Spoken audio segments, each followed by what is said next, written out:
आकाशच्या बाईकच्या हॉर्नचा आवाज थांबेना. कंटिन्युअस चालणाऱ्या हॉर्नचा आवाज ऐकून शलाका धाड धाड पायऱ्या उतरू लागली. वर येणारे पोंक्षे काका हसून जिन्याच्या कडेला झाले.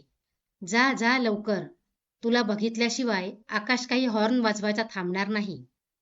लाजून गालातल्या गालात हसत शलाका आकाशपाशी पोहोचली. किती हा आवाज आकाश? सगळ्या आनंदनगरला कळेल आपण फिरायला चाललोय ते. शलाका डोळे मोठे करत आकाशला खोटं खोटं रागवत म्हणाली. कळू दे, कळलं तर. सगळ्यांना माहीत आहे आपलं लग्न होणार आहे ते, आकाश बेफिकिरीने म्हणाला. शलाका त्याच्या मागे बसली आणि आकाशने बाईक स्टार्ट केली.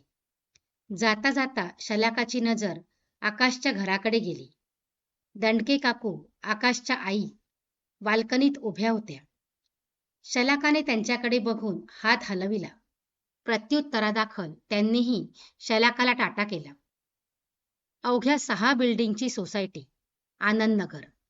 अनेक वर्षांपासून एकमेकांना ओळखणारे, त्यांची मुलं एकत्र खेळत भांडत मोठी झालेली. आकाश आणि शलाका त्या मुलांमधीलच. अनेक वर्ष एकमेकांशी मैत्री असलेले, पण जसजसे मोठे झाले तसतसं एकमेकांबद्दल आकर्षण, ओढ वाटू लागली आणि कधी प्रेमात पडले ते त्यांचे त्यांनाच कळले नाही. सुरुवातीला नुसतेच चोरटे कटाक्ष, मग एकमेकांच्या येण्या जाण्याच्या वेळी रस्त्यावर रेंगाळणं आणि योगायोगाने समोर आलोय असं भासवणं. मग मोबाईलवरून हाय, गुड मॉर्निंग, गुड नाईट चे मेसेज टाकणं आणि मग पुढची पायरी म्हणजे आनंदनगरच्या इतर मित्रमैत्रिणींना टाळून एकमेकांना भेटणं.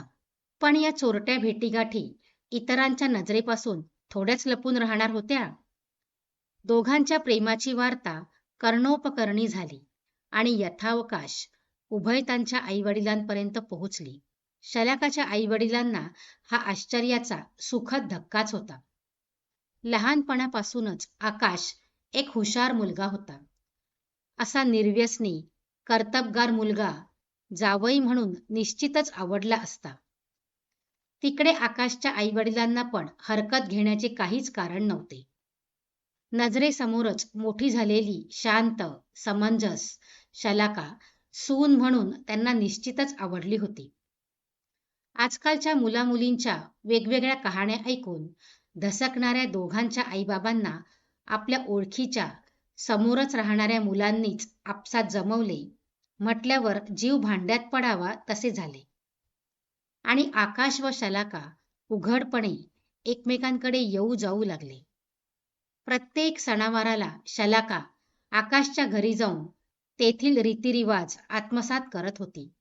दसरा, दिवाळी पहाट, गुढीपाडवा इत्यादी सणांना जरीची साडी नेसलेली शलाका आणि झब्बा पायजमा घातलेला आकाश यांची जोडी देवळात जाताना हमखास दिसे. आकाश कॉम्प्युटर इंजिनियर होऊन एका मल्टीनॅशनल कंपनीत जॉब करू लागला, तर शलाका BEd होऊन एका इंटरनॅशनल स्कूलमध्ये शिक्षिका म्हणून नोकरी करू लागली. नोकरीत सेटल झाल्याने साखरपुडा करून त्यांच्या नात्यावर शिक्कामोर्तब करून 3 महिन्यांनी लग्न करण्याचे दोन्ही कुटुंबांनी परस्पर संमतीने ठरविले. आकाश आणि शलाकाने त्यांच्या नेहमीच्या इंद्रधनु उद्यानात प्रवेश केला. उत्तम निगा राखलेले हे उद्यान दोघांच्या अत्यंत आवडीचे. घसरगुंडी, झोपाळ्यावर खेळणारी मुले, प्राणायाम करणारे वृद्ध, भरभर चालण्याचा व्यायाम करणारे प्रौढ यांची वर्दळ असल्याने हे उद्यान कायम चैतन्याने भरलेले असायचे. आकाश आणि शलाका एका बाकावर स्थानापन्न झाले. अरे आकाश, यावर्षी ॲन्युअल फंक्शनसाठी प्रत्येक राज्यातील लोकगीतावर गाणं शोधून त्यावर डान्स बसवायचा आहे, शलाका सांगू लागली. पण आकाशचे तिच्याकडे लक्षच नव्हते. शलाका, 2-3 वर्षात आपल्या आलोकला आपण इथेच खेळायला आणत जाऊ. आकाश खेळणाऱ्या मुलांकडे बोट दाखवत म्हणाला. आलोक? कोण आलोक? शलाकाने चकित होऊन विचारले. आपला मुलगा आलोक, आकाश उत्तरला. हॅलो, आपलं लग्न सुद्धा झालं नाहीये अजून. कुठल्या स्वप्नात आहेस तू? त्याच्यासमोर चुटक्या वाजवत शलाकाने विचारले, फक्त 15 दिवसांनी तर साखरपुडा आहे आणि 3 महिन्यात लग्न. तिचा हात पकडत आकाश म्हणाला, मग मुलगा व्हायला काय अवकाश? आकाशने तिच्याकडे बघून डोळे मिचकावले. त्याच्या बोलण्याचा गर्भित अर्थ लक्षात घेऊन शलाका लाजून लाल झाली. आलोक नाव कुठून काढलं ते नाही विचारलंस? अगं आकाशमधला अ आणि शलाकामधील ल आणि क ही अक्षरं घेऊन आलोक नाव काढलंय मी. आणि मुलगी झाली तर? सोप्पं आहे. मुलगी झाली तर तिचं नाव ठेवू आलोका. आकाश सहजपणे म्हणाला, तुझ्या माझ्या प्रेमाची निशाणी असणार आहे ना ती? आकाशने डोळे मिचकावले. तू म्हणजे असा आहेस ना आकाश? शलाका त्याला चापट मारत म्हणाली, मी अगदी अधीर झालोय राणी सरकार. कधी एकदा लग्न होतंय आणि मी माझ्या शलाका राणीला घरी आणतोय. आकाशने शलाकाचा हात हातात घेऊन दाबला. आलोक, आकाश दंडगे. आकाश मोठ्याने उद्गारला. आकाश, चल निघूया आता. उशीर झाला की आईचे फोन येणं सुरू होईल. शलाका बाकावरून उठत म्हणाली. मात्र तेव्हापासून आकाश आसपास कोणी नाही असं पाहून शलाकाला अहो आलोकच्या आई अशी हाक मारत असे आणि त्याच्याकडे कृतक कोपाने कटाक्ष टाकताना शलाकाच्या गालावर गुलाब फुलत आणि अंगावर रोमांच. आकाश आणि शलाकाचा साखरपुडा अत्यंत थाटात पार पडला. संपूर्ण आनंदनगर लोटलं होतं. साहजिकच आहे, इतक्या वर्षांच्या काळात सारेच जण एकमेकांना ओळखत होते. शिवाय नातेवाईक, आकाशच्या ऑफिसचे कलिग्स, शलाकाच्या शाळेतील शिक्षिका. अबब, साखरपुडा कसला? जवळजवळ लग्नच म्हणा ना. शलाकाच्या आईबाबांनी खर्चाच्या बाबतीत कुठलीही कसर ठेवलीच नव्हती मुळी. आकर्षकरित्या सजवलेली स्टेज, फोटोग्राफरच्या फ्लॅशचा लखलखाट, मंद संगीत याने वातावरण कसं चैतन्याने भरलेलं होतं. दोघांना भेटून अभिनंदन करण्यासाठी माणसांची रीघ लागली होती. पुष्पगुच्छांनी स्टेज भरून गेले होते. शलाका मेकअप आणि आकर्षक केशरचनेमुळे अतिशय मोहक दिसत होती. सर्वांनी जेवल्याशिवाय जायचं नाही अशी आग्रहाची विनंती शलाकाच्या बाबांनी माईकवरून केली आणि पाहुणे मंडळींनी आपला मोर्चा जेवणाकडे वळविला. साखरपुड्याच्या दगदगीमुळे सगळ्यांनाच शीण आला होता. त्यातून शलाकाच्या शाळेत स्नेहसंमेलनाच्या तयारीने जोर धरला होता, तर आकाश पण त्याच्या नवीन प्रोजेक्टमध्ये बुडून गेला होता. रोज सकाळी गुड मॉर्निंग आणि रात्री गुड नाईट एवढ्या संदेशांपलीकडे मोबाईलवर बोलायलाही फुरसत नव्हती. शलाकाचे आईबाबा लग्नाच्या निमंत्रितांची यादी पुन्हा पुन्हा डोळ्याखालून घालत होते. कोणी राहून तर गेलं नाही ना याची परत परत पडताळणी करत होते. शलाका, साड्यांचे ब्लाऊज लवकर शिवायला टाक, टेलर वेळेवर पंचाईत करून ठेवेल म्हणून भुणभुण करीत होती. पाहुणे मंडळी आली की स्वयंपाकाला बाई लागेल म्हणून चौकशी करीत होती. लगीनघाई सुरू झाली होती. तिकडे दंडग्यांकडेही अशीच गडबड चालू होती. 5 सवाष्णींना बोलावून मुहूर्त केला आणि लग्नाच्या तयारीला सुरुवात झाली होती. आकाश एकुलता एक लाडका लेक, मग सर्व हौसमौज पूर्ण केली पाहिजे ना. आता 5 मिनिटात दंडगे येतायत. फोन बंद करीत शलाकाचे बाबा आईला म्हणाले, लग्नाची इतर खरेदी करायला जायचंय ना, त्याबद्दल ठरवायला येत असतील. शलाकाची आई बैठकीची खोली आवरत म्हणाली, शलाका, जरा नीट आवरून घे तर. आकाशचे आईबाबा येतायत. ॲन्युअल फंक्शन कालच संपल्याने शलाका मस्त रिलॅक्स होऊन लोळत पडली होती. ती उठून बसली. लगेचच बेल वाजली. या या, शलाकाचे बाबा त्यांचे स्वागत करीत म्हणाले. मनोहरराव आणि मीनाताई स्थानापन्न झाले. दोघांचे चेहरे गंभीर होते. थोडा वेळ कोणीच काही बोलले नाही. साखरपुडा मोडला असे समजा. आकाश म्हणतोय त्याला शलाकाशी लग्न करायचं नाही. मनोहरराव एका दमात बोलले. काय? शलाकाचे आईबाबा ओरडले. होय, तुम्ही ऐकलत ते बरोबर आहे. आकाशला शलाकाशी लग्न करायचे नाहीये, मनोहरराव ठामपणे म्हणाले. पाण्याचे ग्लास आणणाऱ्या शलाकाच्या हातांना कंप सुटला. अहो पण का? शलाकाच्या बाबांचा स्वर थरथरला. त्याला वाटतंय तुमची मुलगी त्याच्यासारख्या IT मध्ये काम करणाऱ्या इंजिनियरला सूट होत नाही. मीनाताई ठसक्यात म्हणाल्या. तुमची मुलगी? शलाकाच्या काळजात कळ उठली. त्या शब्दाने एका क्षणात दंडग्यांनी शलाकाला परकी करून टाकलं होतं. शलाकाच्या तळहातावरील फिक्कट होत चाललेल्या मेहंदीवर अश्रूंचे 2 थेंब उघळले. अहो पण शलाका BEd आहे, शाळेत नोकरी करते, ही गोष्ट तर आधीपासूनच माहीत होती आकाशला. इतके दिवस त्याच्या लक्षात आलं नाही आणि आता साखरपुडा झाल्यावर लगेच त्याला हे जाणवलं. शलाकाच्या आईचा संयम सुटू लागला. हे बघा, लग्न झाल्यावर काही कॉम्प्लिकेशन्स नकोत, म्हणून आधीच लग्न मोडलेले बरे. प्रत्येक शब्दावर जोर देत मनोहरराव म्हणाले. तसे शलाकाचे बाबा उसळलेच. असं कसं म्हणता साखरपुडा मोडला म्हणून? ती काय भातुकली आहे? लहर आली मांडली, लहर फिरली मोडून टाकली? बोलता बोलता शलाकाच्या बाबांचा आवाज चढला. आधी सांगितलं असतं तर साखरपुड्याचा घाट घातलाच नसता आम्ही. बोलताना शलाकाच्या बाबांचा आवाज चिरकला. नाकपुड्या फुगल्या. कपाळावरच्या शिरा तटतटल्या. काय साखरपुडा साखरपुडा सांगताय सारखं? हवं तर झालेला खर्च भरून देतो. दंडग्यांनी खिशाकडे हात नेण्याचा आविर्भाव केला फक्त. त्यांचा तो अभिनिवेश, त्यांचा पवित्रा बघून शलाकाचे आईबाबा अवाक झाले. त्यांची ती आक्रमकता स्वतःला वाटणारी अपराधीपणाची भावना लपविण्यासाठी तर नव्हती. पण दंडगे पती पत्नी बसले होते चेहऱ्यावर बेफिकिरी झळकवत. लगेचच दोघेही गुरमीत उठून निघून गेले. शलाका बधिरावस्थेत बसली होती, सुन्न, निशब्द. त्या दिवशी प्रथमच शलाकाच्या घरी देवाजवळ दिवा लागला नाही. आईच्या श्लोकांचा आवाज घुमला नाही की अगरबत्तीचा सुगंध दरवळला नाही. होती निव्वळ उदासीन, निशब्द शांतता. नेहमीप्रमाणे सरूबाईने दारावरची बेल वाजवली. शलाकाच्या बाबांनी दार उघडले. त्यांच्या चेहऱ्यावरील विषण्ण भाव पाहिले आणि ती आत गेली.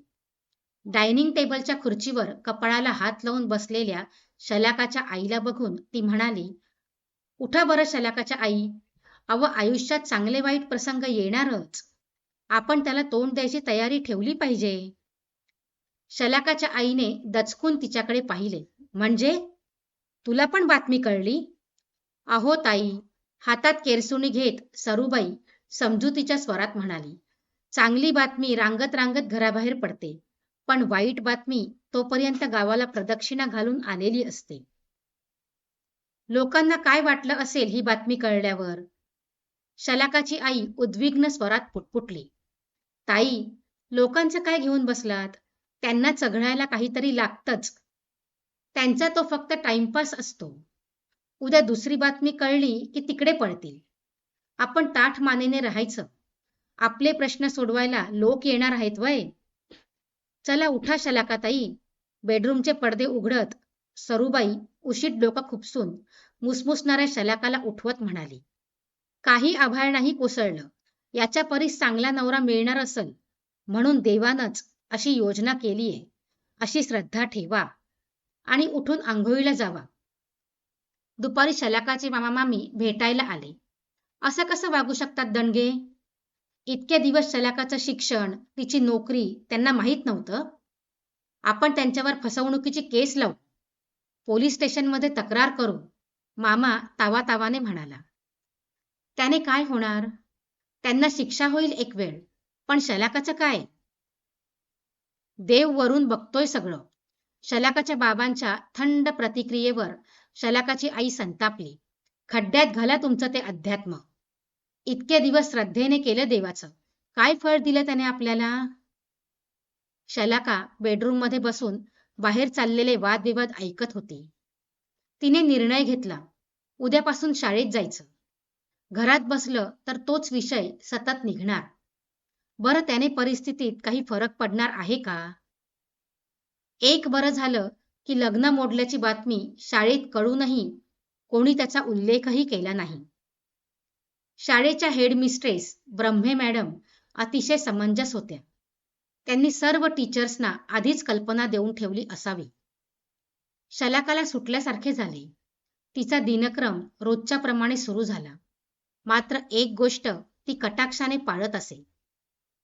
बिल्डिंग बाहेर पडल्यावर चुकूनही आकाशच्या घराकडे पाहायचे नाही. बाबा पण ऑफिसला जाऊ लागले. लग्नाची खरेदी, साड्या वगैरे कपाटातील एका वापरात नसलेल्या खणात बंदिस्त झाले. सरूबाई, समोरच्या बिल्डिंगमध्ये कसली एवढी धामधूम चालली आहे? शलाकाच्या आईने पोळी लाटता लाटता विचारले. त्या दंडग्यांच्या पोराचं लगीन हाय नव्ह?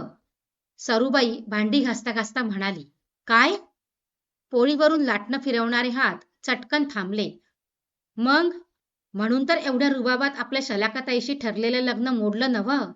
सरूबाई तोंड वाकडं करीत तुच्छतेने म्हणाली.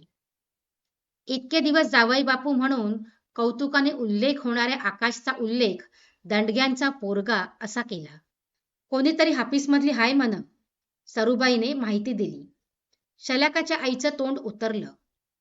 माझ्याबरोबर स्वप्न पाहणारा आकाश, ज्याचं पान माझ्याशिवाय हलत नसे, मुलगा झाला तर आलोक नाव ठेवायचं इथपर्यंत बेत करणारा आकाश, दुसरी कोणी मिळाली तर आपल्याशी असलेले बंध इतक्या निर्दयीपणे तोडूनही टाकले. एवढी प्रतारणा? शलाकाच्या डोळ्यातून घळाघळा आसवं वाहू लागली. दंडग्यांच्या बिल्डिंगवर रंगीबेरंगी दिव्यांच्या माळा सोडल्या होत्या. मंद सुरात शहनाईचे स्वर ऐकू येत होते. संध्याकाळी वरच्या मजल्यावर राहणाऱ्या पिटकर वहिनी यायला आणि शलाकाचे बाबा ऑफिसमधून आल्याने दार उघडायला एक गाठ पडली. पिटकर वहिनी भारी साडी तर नेसल्या होत्याच, पण कधी नव्हे तो मेकअपही केला होता. शलाकाच्या आईला दारात बघून मुद्दाम पोंक्षे वहिनींशी मोठ्याने बोलू लागल्या. आकाशच्या लग्नाचं रिसेप्शन 5 स्टार मध्ये ठेवलंय, हे बरं केलं बाई, नाहीतर एखाद्या हॉलमध्ये लग्न लावून मोकळे होतात लोक. पिटकर वहिनींचं ते ठसकेबाज बोलणं ऐकून शलाकाची आई अवाक झाली. याच का त्या बाई, ज्या शलाकाच्या थाटात संपन्न झालेल्या साखरपुड्याचं तोंड भरून कौतुक करत होत्या. एकाच स्थितीत बसल्याने शलाकाचे अंग आंबून गेले होते. सतत पेपर्स तपासल्यामुळे डोळ्यांवरही ताण आला होता. तिने हातातील लाल पेन खाली ठेवले आणि हात उंचावून आळोखे पिळोखे दिले. आता पेपर्सचा एकच गठ्ठा उरला होता. पेपर्सचा गठ्ठा घेऊन वर्गात शिरताच मुलांचा होणारा हल्लागुल्ला आठवून शलाकाच्या चेहऱ्यावर स्मित उमटले. डोळ्यावर पाणी मारून परत पेपर्स तपासण्याचे ठरवून ती उठली आणि बेसिनवर डोळ्यांवर पाणी मारू लागली. धाडकन दार लावण्याचा आवाज ऐकून ती दचकलीच. आई संतापाने फणफणत होती. मुद्दाम मला ऐकू जाईल अशा आवाजात ती दंडगीण आपल्या सुनेचं कौतुक करत होती. किती हुशार आहे, आकाशला किती शोभते, त्याच्या बरोबरीने कमावते, आई नक्कल करीत बोलत होती. दंडगीण. शलाकाला हसू आले. इतके दिवस आई बजावत असे. आकाशच्या आईला दंडगे काकूंना अहो आई म्हणायचं. तुझ्या भावी सासूबाई आहेत त्या. जाऊ दे लता, सोडून दे आता सगळं. आकाश आणि शलाकाचं लग्न हा विषय संपला आहे. आकाशने आपल्या ऑफिसमधल्या मुलीशी लग्न केलंय, हे सत्य तुला पचवायलाच हवं. शलाकाचे बाबा बायकोला मृदू आवाजात समजावित होते. असा कसा सोडून देईन? आई तावातावाने म्हणाली. इतकी वर्ष एकत्र फिरले, सर्व संमतीने साखरपुडा झाला आणि नंतर ऑफिसमधली मुलगी आवडली म्हणून लग्न करून मोकळा झाला? आईचा संताप शिगेला पोहोचला होता. शलाकाने आवेगाने आलेला हुंदका परतवला. काय खोटं बोलत होती आई? झाले ते झाले. आता शलाकाचं नाव वधूवर सूचक मंडळात घालायला हवे. बाबा आईला म्हणाले. तशी शलाकाच्या हातातील पेन थरथरले. माझं लग्न आकाश सोडून दुसऱ्याशी? कसं शक्य आहे? आकाशच्या जागी दुसऱ्या कुणाला आपण स्वीकारू शकतो? नाही, शक्यच नाही. शलाकाने जोरजोरात मान हलवली. आकाश लग्न झाल्या झाल्या बायकोबरोबर नोकरीसाठी बेंगलोरला निघून गेला असं कळलं. तेव्हा शलाकाला हायसं वाटलं होतं. दृष्टी आड सृष्टी. पण अजूनही आपण त्याला विसरलो नाही हे तिला पदोपदी जाणवे. त्याच्या बाईकच्या हॉर्नसारखा आवाज आला की तिला त्याचा भास होई. शाळेतही हजेरीच्या वेळी आलोक मेहताला ती चुकून आलोक दंडगे म्हणून पुकारत असे. तर कधी आकाश तिच्या कानात अहो आलोकच्या आई म्हणून कुजबुजतोय असा भास होत असे. मनातील वादळ लपविण्यासाठी शलाका स्तब्ध होऊन उभी होती. तिची मूक संमती समजून आईबाबांनी तिचं नाव शुभमंगल वधूवर सूचक मंडळात घालायचे ठरवले. आईने शेजारच्या पोंक्षे काकूंना घेऊन एका ज्योतिषाकडून शलाकाची पत्रिका करून आणली आणि बाबांबरोबर वधूवर सूचक मंडळात गेली. मंडळाच्या बाईंनी दिलेला फॉर्म काळजीपूर्वक भरला. मुलीची रास, नक्षत्र, गण इत्यादी. पण मॅरिटल स्टेटस या रकान्यापाशी थबकले. लोकांपासून सत्य लपवून ठेवायचं नाही, कारण ते कुठून तरी उघडकीस येतच. या मताचे शलाकाचे आईबाबा असल्याने त्या रकान्यात त्यांनी साखरपुडा होऊन लग्न मोडले असे स्पष्ट लिहिले. पैसे आणि फॉर्म बाईंकडे सुपूर्त केला. बाईंनी तो काळजीपूर्वक तपासला. त्या साखरपुडा मोडला या वाक्यावर थबकल्या. चौकशी केली नव्हती का? त्यांच्या या प्रश्नावर आईबाबांनी एकमेकांकडे हताशपणे पाहिले. जो मुलगा रात्रंदिवस डोळ्यासमोर होता त्याची चौकशी काय करायची? फॉर्म भरल्यानंतर शलाकासाठी स्थळं येऊ लागली. शलाकाच्या आईबाबांना उत्साह आला, पण हळूहळू लक्षात येऊ लागले की लोकांना स्थळ म्हणून नव्हे तर शलाकाचा साखरपुडा का मोडला यातच जास्त इंटरेस्ट आहे. एका मुलाने शलाकाशी फोनवरून बोलल्यावर तिला तो बरा वाटला. दोघांनी हॉटेलमध्ये भेटायचे ठरवले. त्याप्रमाणे दोघे भेटलेही. पण आल्यावर शलाकाने सांगितले की तो तिच्याशी लग्न करून, तिच्यासारख्या साखरपुडा मोडलेल्या मुलीशी लग्न करून तिचा उद्धार करणार आहे, तिच्यावर उपकार करणार आहे असा आव आणत होता. ताबडतोब सर्वानुमते त्याला नाकारण्यात आले. साखरपुडा मोडला म्हणजे काय मोठा गुन्हा झाला? त्याला शलाका जबाबदार होती. दुसऱ्या मुलाशी शलाका चॅटिंग करू लागली. प्रत्यक्ष भेटण्याचा अनुभव घेतल्यावर तिने हा निर्णय घेतला होता. थोडा वेळ चॅटिंग करून झालं आणि शलाकाने लॅपटॉप बंदच करून टाकला. आई, बाबा, माझ्या लग्नाचा विषय बंद. मी मुळीच लग्न करणार नाही. शलाका संतापाने थरथरत होती. आई बाबा धसकलेच. काय झालं? आईने चाचरत विचारले. साखरपुडा झाला होता म्हणजे किती पुढे गेला होतात म्हणून विचारत होता निर्लज्ज. शलाकाच्या डोळ्यात शरमेने पाणी जमा झाले होते. किती पुढे म्हणजे? अरे देवा! त्याचा अर्थ लक्षात येऊन आईने कपाळाला हात लावला. काय काय भोगावं लागतंय माझ्या बाळीला. शलाकाच्या आईचं मन मायेनं काळजीनं भरून गेलं. तेव्हापासून शलाकाचं लग्न हा विषय मागे पडला. शलाका आपल्या शाळेत विद्यार्थ्यांमध्ये रमली होतीच. आता वेगवेगळ्या ॲक्टिव्हिटीजमध्ये गुंतून राहू लागली. दिवस पुढे सरकत होते. पोंक्षे काकू दुपारी सहज म्हणून शलाकाच्या आईकडे आल्या. शलाकाच्या आई, कळलं का? दंडग्यांच्या आकाशचा घटस्फोट झाला, पोंक्षे वहिनी म्हणाल्या. शलाकाच्या आईने आश्चर्याने आ वासला. तिच्या चेहऱ्यावर आनंद उमटला. पोंक्षे वहिनी पुढे काही बोलणार तोच त्यांच्या मोबाईलची रिंग वाजली आणि त्या बोलत बोलत घरी गेल्या. कधी एकदा शलाका आणि तिचे बाबा घरी येतायत आणि त्यांना ही बातमी सांगते असं आईला झालं होतं. पण ही बातमी कळल्यावर त्या दोघींनी काहीच प्रतिक्रिया दिली नाही. पण शलाकाची आई गप्प बसणार नव्हती. काय ग सरू, आकाशचा घटस्फोट झाला म्हणे? भांडी घासणाऱ्या सरूबाईला तिने विचारले. तशी सरूबाईची रसवंती धो धो वाहू लागली. काल घरला जाताना मला कळलं. कधी एकदा तुम्हाला सांगते असं झालं होतं. अव ती दणगे म्हातारी सारखी दाराला टाळं मारून बंगलोरला जात होते ते त्यासाठीच.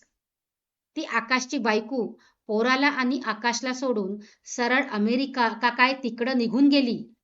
म्हणून तर हे दोघं बी तिथंच राहिल्यात. पण आता आकाशनं इकडं बदली मागून घेतलीये आणि समद हितच राहणार आहेत. शलाकाची आई मन लावून सगळं ऐकत होती. बरोबरच आहे. या प्रकरणात सगळ्यात जास्त तोंड द्यावे लागले होते ते तिलाच. टोमणे, कुत्सित नजरा, आगाऊपणे केलेल्या चौकशा, सगळं सहन करावं लागलं होतं तिला. हल्ली दणगे पती पत्नी नातवाला बाबा गाडीत बसवून फिरवताना दिसत. मंडळातून येताना शलाकाच्या आईची त्यांच्याशी बहुतेक वेळा गाठ पडत असे. दंडगे तिला सामोरे आले की तिची नजर चुकवीत असत. तेव्हा शलाकाच्या आईच्या चेहऱ्यावर खुशीने स्मित उमटत असे. पॅरेंट्स मीटिंग आटोपून शलाकाला शाळेतून घरी यायला उशीरच झाला होता. आजच्या मीटिंगमध्ये काय काय झालं याची मनातल्या मनात उजळणी करत शलाका झप पाय उचलत होती. तेवढ्यात शलाका अशी हाक ऐकून ती दचकून थांबली. समोर आकाश उभा होता. तब्येतीने हडकलेला, निस्तेज. कशी आहेस शलाका? त्याने हळुवारपणे विचारले. कशी वाटते? स्वतःवर कसाबसा ताबा ठेवत शलाकाने प्रतिप्रश्न केला. शलाका, आय एम व्हेरी. आकाशचे वाक्य पूर्ण होण्याआधीच शलाका झपाझप पुढे निघून गेली होती. शलाकाने तोंडावर पाण्याचे हबकारे मारले आणि ती भिंतीला टेकून उभी राहिली, आपल्या हृदयाची धडधड ऐकत. आज कितीतरी दिवसांनी, नव्हे वर्षांनी आकाश दिसला होता. जुन्या स्मृती पुन्हा उफाळून आल्या होत्या. जो एकेकाळी शलाकाच्या ध्यानीमनी स्वप्नी होता तो आकाश. त्याच्याबरोबर बाईकवरून केलेल्या सफरी, शेअर केलेली सुख दुःख, एकत्र पाहिलेली स्वप्न, त्याने कानात केलेली आलोकची आई अशी कुजबूज. आलोक आकाश दंडगे. शलाका नकळत मोठ्याने म्हणाली. पण लगेचच भानावर येऊन तिने आजूबाजूला पाहिलं. नशीब आईबाबा समोर नव्हते. शलाकाने सुटकेचा निश्वास टाकला. आजकाल दंडगेबाईंचे भजनी मंडळ, महिला मंडळ सगळंच बंद झालं होतं. नातू मोठा झाल्याने अवखळ झाला होता. अरे रायन, अरे रायन असं ओरडत त्याच्या मागे धावताना श्री व सौ दंडग्यांची दमछाक होत होती. कसली ग बाई दंडग्यांची ती सून? करिअर करण्यासाठी मुलाला सोडून सरळ अमेरिकेला निघून गेली, एक जण म्हणे. तर दुसरी म्हणे, मला तर ती लग्नाच्या दिवशीच नटमोगरी वाटत होती. काय तो तिचा गाऊन, गळा आणि पाठ उघडी टाकणारा, काय तिचे लाडे लाडे इंग्रजी बोलणं. हो ना, 5 स्टार हॉटेलमध्ये रिसेप्शन केलं म्हणून काय झालं? काही रीतभात आहे की नाही? बायकांचं असं बोलणं ऐकून शलाकाची आई थक्क झाली. ज्या बायका तिच्या पुढे आकाशच्या थाटामाटात साजरा झालेल्या लग्नाचे मनसोक्त कौतुक करत होत्या, त्याच बायका त्याच्या घटस्फोटाची चर्चाही तितक्याच चवीने करत होत्या. अशा लोकांची का बरं मी इतकी पर्वा करत होते? शलाकाच्या आईला वाटलं. आज बाजारातून यायला इतका उशीर? शलाकाने आईच्या हातातून पिशवी घेत विचारले. हो अगं, तुझ्या ब्रह्मे मॅडम भेटल्या होत्या बाजारात. मग पुष्कळ वेळ गप्पा मारत होतो. आई रुमालाने घाम टिपत म्हणाली. तू आणि ब्रह्मे मॅडम? शलाकाने आश्चर्याने विचारले. तिच्या हातातून पाण्याचा ग्लास घेऊन आई घटाघटा पाणी प्यायली. अगं तुझ्यासाठी स्थळ सांगत होत्या. त्यांच्या लांबच्या नात्यातल्या मुलाचं स्थळ. अक्षय देशपांडे म्हणून. भरपूर शिकलेला, निर्व्यसनी, सुस्वभावी आहे म्हणे. आई, जर पुन्हा माझ्या लग्नाचा विषय काढलास तर मी तुझ्याशी बोलणंच बंद करीन. शलाका वैतागून म्हणाली. तुला माझ्या लग्नाशिवाय दुसरं काही सुचतच नाही का? नाही, शलाकाची आई ठामपणे म्हणाली. अगं तुझ्या लग्नाच्या काळजीने रात्र रात्र झोप लागत नाही आम्हाला. तुझ्या मैत्रिणींची लग्न होऊन मुलं झाली त्यांना, आणि तू मात्र. शलाका, तुझं वय वाढत चाललंय ग. काही गोष्टी वेळेत झालेल्या बऱ्या असतात बाई. उशीर झाला तर कशालाच अर्थ उरत नाही बघ. आम्ही किती दिवस पुरणार आहोत तुला? तुझा समवयस्क जोडीदार, तुझ्या सुखदुःखात भागीदार. पुढचं ऐकायला शलाका थांबलीच नाही. आज सुट्टी असल्याने शलाका निवांत लोळत होती. बाबा पुस्तक वाचत होते, तर आई मोबाईलमध्ये डोकं खुपसून बसली होती आणि बेल वाजली. कोण आलं असेल बरं? बाबांनी दरवाजा उघडला. दरवाजात दंडगे पती पत्नींना पाहून ते स्तंभित झाले. आम्ही आत येऊ शकतो का? बळे हसत दंडग्यांनी विचारलं. बाबा काहीच न बोलता बाजूला झाले. तशी दंडगे पती पत्नी सोफ्यावर स्थानापन्न झाले. थोडा वेळ कोणीच काही बोलले नाही. वातावरणात एक प्रकारचे अवघडलेपण जाणवत होते. एक प्रस्ताव तुमच्या पुढे ठेवायला आलो आहे. श्रीयुत दंडग्यांनी प्रस्तावना केली. तिघांनी प्रश्नार्थक नजरेने त्यांच्याकडे पाहिले. आमच्या आकाशचं लग्न शलाकाशी व्हावं अशी मागणी घालायला आलो आहे. दंडगे एकादमात बोलले. काय? एखादा बॉम्बस्फोट व्हावा तसं झालं. सारे जण एकदम स्तब्धच झाले. शलाकाची आई लवकर सावरली. पण त्याला तर ती शिक्षिका आहे म्हणून नको होती ना? तिने विचारले. तेव्हाची गोष्ट वेगळी होती, दंडगेबाई म्हणाल्या. ही आयडिया कोणाची आहे? आवाजावर संयम ठेवत शलाकाच्या बाबांनी विचारलं. अहो अर्थातच आकाशची, दंडगेबाई ठसक्यात म्हणाल्या. तो म्हणाला, नाहीतर शलाकाचं लग्न होत नाहीये तर मीच करतो तिच्याशी लग्न. त्या मानभावीपणाने म्हणाल्या. आणि शलाकाच्या हृदयातील एका कोपऱ्यात आकाशचे जे अस्तित्व दडले होते त्याच्या क्षणात ठिकऱ्या ठिकऱ्या उडाल्या. ती आकाशपासून मनाने पूर्णपणे मुक्त झाली होती. द्वेषाने ती पुढे झाली. दंडगेबाई, तुमच्या मुलाला विचारा, त्याला बायको हवी आहे का त्याच्या मुलाला सांभाळायला आया? कमावती आया, जी मुलाला सांभाळेल म्हणजे आई वडिलांना त्रास नाही आणि वरून कमावती म्हणजे तिला फुकट पोसावी लागणार नाही. अगदी असाच विचार आहे ना तुमच्या मुलाचा? शलाकाचा आवाज चढला. ती गरजली. दंडगे, उठा आणि चालायला लागा. परत आमच्या घराची पायरी चढू नका. शलाकाचा रुद्रावतार पाहून दंडग्यांची भंबेरी उडाली आणि ते दोघे लगबगीने शलाकाच्या घरातून बाहेर पडले. आपलं पितळ उघडं पडलं या जाणीवेने शर्मिंदे होत चेहऱ्याचा रंग उडालेले दंडगे बाहेर पडल्यावर शलाकाचे बाबा म्हणाले. बरं झालं शलाका, तू अशा स्वार्थी माणसांच्या घरी लग्न होऊन गेली नाहीस ते. शलाकाचं मन आता पूर्ण निरभ्र झालं होतं. आकाशचे तिच्या काळजातील अस्तित्व पार पुसून गेले होते. आता ती पूर्ण मोकळी झाली होती, पूर्णपणे मुक्त. बाबा, मला लग्न करायचं आहे, त्या रात्री शलाका म्हणाली. तिच्या स्वरातील ठामपणा पाहून आई बाबा आश्चर्यचकित झाले. आमच्या ब्रह्मे मॅडमने सांगितलेलं स्थळ आहे ना, त्याच्याशी करायचंय? आईने मनातील आनंद लपवत विचारले. अक्षय देशपांडेशी? हो, तोच कोणी होता तो. बघते बाई, त्याचं लग्न झालंय की नाही ते. आईने वेगाने हालचाली सुरू केल्या. अक्षय देशपांडेला शलाका भेटली आणि काय आश्चर्य, दोघांचे सूर पटकन जुळले. अक्षय नाममात्र घटस्फोटीत होता. दोघांनीही भावनांची वादळे सोसल्यामुळे असेल कदाचित, पण त्यांचा आपसातील समंजसपणा एकमेकांना पूरक ठरला व पुढील गोष्टी फार वेगाने घडल्या. शलाकाच्या शाळेच्या एच.एम. ब्रह्मे मॅडम यांचा लांबचा नातेवाईक असलेला अक्षय एका मल्टीनॅशनल कंपनीत उच्च पदावर नोकरी करत होता. त्याचे आईवडील गावाला राहत होते. सर्वांची पसंती झाली आणि अगदी मोजक्या निमंत्रितांच्या उपस्थितीत विवाह सोहळा पार पाडण्याचे ठरले. हे इतक्या वेगाने घडले की एका टप्प्यावर शलाका भांबावून गेली. आपण जो निर्णय घेतला आहे तो योग्य आहे ना, याबद्दल तिच्या मनात अस्वस्थता दाटून आली. तिची चलबिचल सरूबाईच्या लक्षात आली. शलाका एका जागी निश्शब्द बसलेली पाहून सरूबाई तिच्या पाठीवरून हात फिरवत म्हणाली. लग्न म्हणजे जुगार असतो ताई.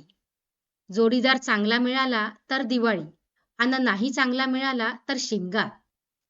पण हा जुगार खेळावा तर लागतोच. तो खेळला नाही तर आयुष्यभराचा एकटेपणाचा वनवास कपाळी येतोच येतो. तेव्हा लग्नाला खुल्या मनाने तयार व्हा. पुष्कळ सोसलंय तुम्ही. देव तुमच्या पाठीशी उभा आहे, हे ध्यानात ठेवा. ब्रह्मे मॅडमनी सांगितल्याप्रमाणेच देशपांडे मंडळी अतिशय सज्जन व सुसंस्कृत निघाली आणि शलाका त्या घरात पटकन रुळली. अक्षय तिच्या आवडीनिवडी जपत होता, तसेच शलाका सुद्धा संसार व शाळा यांचा समतोल राखत होती. त्यातच शलाकाची गोड बातमी कळली आणि आपण आता आजी आजोबा होणार या कल्पनेने शलाकाचे आईबाबा मोहरून गेले. इकडे देशपांडे कुटुंबीय सुद्धा या बातमीने आनंदित झाले. अक्षय हर प्रकारे शलाकाची काळजी घेत होता. शलाकाच्या सासूबाई सासरे तिच्यावर शाळा आणि घर यांची जबाबदारी कमी करण्यासाठी येथेच येऊन राहिले होते. सासूबाई शलाकाची आस्थेने विचारपूस करून तिचे डोहाळे पुरवत होत्या. आल्या गेल्याकडे आपली सून किती गुणी आहे याचे कौतुक करत होत्या, तर शलाकाची आई बाळंतिणीचा आहार, नवजात बाळाची काळजी इत्यादी विषयांवर YouTube अनुभवी स्त्रियांकडून माहिती घेत होती. 7व्या महिन्यात शलाकाचे दोन्हीकडील डोहाळे जेवण पार पडले आणि ती माहेरी राहायला आली. रेग्युलर चेकअप, पौष्टिक आहार यांनी शलाकाच्या अंगोपांगी तेज दिसू लागले होते. सरूबाईंनी मॉलिशवाल्या बाई आणल्या होत्या. त्यांना फिक्स केले. ताई, काल त्या दणगेबाईनं गाठलं होतं मला आणि लय चौकशा करत होती म्हातारी. सरूबाई भांडी घासता घासता म्हणाली. अगं बाई, हो? शलाकाच्या आईने आश्चर्याने विचारले. म्हणाली, शलाकाचा नवरा काय करतो? कसा आहे स्वभावानं? तिचे सासू सासरे कसे वागतात तिच्याशी? काय न काय? म्या म्हणलं, लय चांगले आहेत समदे. शलाकाताई एकदम खुश आहे तिच्या संसारात. तशी चेहराच पडला दांडगेबाईंचा. सरूबाई खुदुखुदू हसत म्हणाली. त्या दिवशी शलाकाच्या आईने दृष्ट काढली शलाकाची. हो, उगाच कोणाची दृष्ट नको लागायला माझ्या शलाकाला. अक्षयचा रोज फोन येत होताच.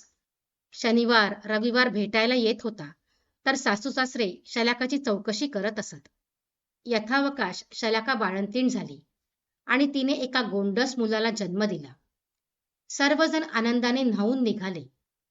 बाळाचं निगुतीने करण्यात दिवस अपुरा पडू लागला. बाळाची दुपटी झबली यांनी घर सजले. अक्षय आणि त्याचे आईवडील यांच्या बाळाला बघण्यासाठी फेऱ्या वाढल्या. यथावकाश बाळाचे अत्यंत थाटात बारसे झाले आणि शलाका बाळाला घेऊन सासरी रवाना झाली. घर सुने सुने झाले. मात्र समंजस देशपांडे कुटुंबीय शलाकाच्या आईबाबांना बाळाशी खेळायला बोलवत, तर कधी शलाका आणि अक्षय बाळाला घेऊन इकडे येत. शलाका बाळाला घेऊन 4 दिवसांसाठी माहेरी राहायला आली होती. बाळाला घेऊन संध्याकाळी ती खाली फिरत होती. आवारात मुलं खेळत होती आणि त्यांचा खेळ बाळ टुकू बघत रमलं होतं. शलाकाही मुलांचा खेळ बघण्यात गुंगून गेली होती. तेवढ्यात तिला रायन रायन अशा हाका ऐकू आल्या. ओळखीचा आवाज, आकाशचा आवाज. शलाकाने आवाजाच्या दिशेने वळून पाहिले. समोरून आकाश येत होता. निस्तेज, हडकलेला, केसांच्या बटाही अधूनमधून पांढुरक्या झालेल्या. शलाकाला आकाशमुळे भोगावे लागलेले दुःखदायक दिवस आठवले आणि ती पुढे झाली.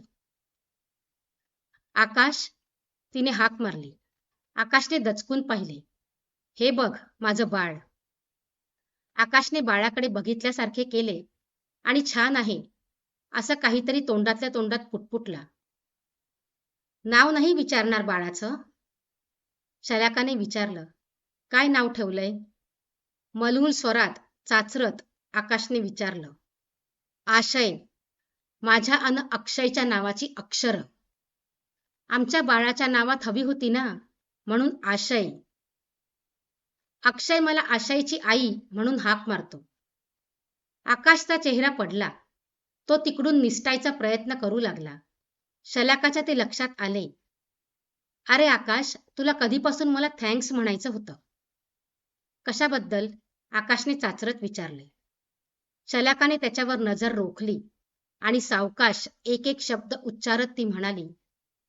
तू माझ्याशी लग्न करायचं नाकारल्यामुळेच मला अक्षयसारखा सज्जन आणि सुसंस्कृत पती मिळाला. शलाकाने आकाशवर शेवटचा वार केला. इतकी वर्षे जपून ठेवलेला जहरी डंख शलाकाने मारला होता. असा डंख ज्याची वेदना आकाश जन्मभर विसरू शकणार नव्हता. मित्रांनो, कथा आवडली असेल तर व्हिडिओला लाईक करा, शेअर करा आणि कमेंटही करा. आणि आपल्या चॅनलवर नवीन असाल तर चॅनलला सबस्क्राईब करा. धन्यवाद.